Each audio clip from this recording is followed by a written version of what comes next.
From the East Brunswick Jewish Center, I'm Rabbi Jeff Pivo. Have you ever done something, either positive or negative, that later came back to you in the same form? Perhaps you helped someone out when they truly needed you, and that same person was able to help you when you were in similar circumstances. Or maybe you committed a minor transgression against another person and later found yourself suffering the same thing soon after. In rabbinic parlance, this is known as midah keneged midah, measure for measure. The sages believe that the actions that we put into play in the world will come back to either reward or punish us in the future.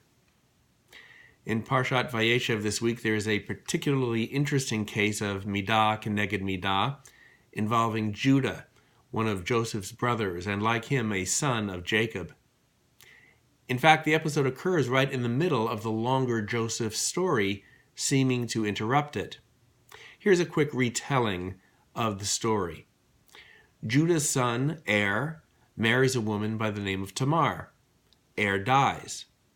Judah then has his second son, Onan, marry Tamar. Onan dies. Judah then promises his youngest son, Shelah, as a husband to Tamar. But when Shelah grows up, Judah never calls his daughter-in-law. Tamar feels cheated out of a child, and so she disguises herself and fools Judah into conceiving that child with her himself. There's more to the story, as we'll hear on Shabbat morning, but the process of measure for measure plays out here. Judah refuses to arrange a marriage that will fulfill Tamar's right to a child with one of his own sons. So he ends up becoming the father of that child himself. Having broken faith with Tamar, Judah's transgression is revisited upon him exactly in the way in which he broke faith with her. Moreover, the clothing with which Tamar disguises herself is the means by which she fools Judah.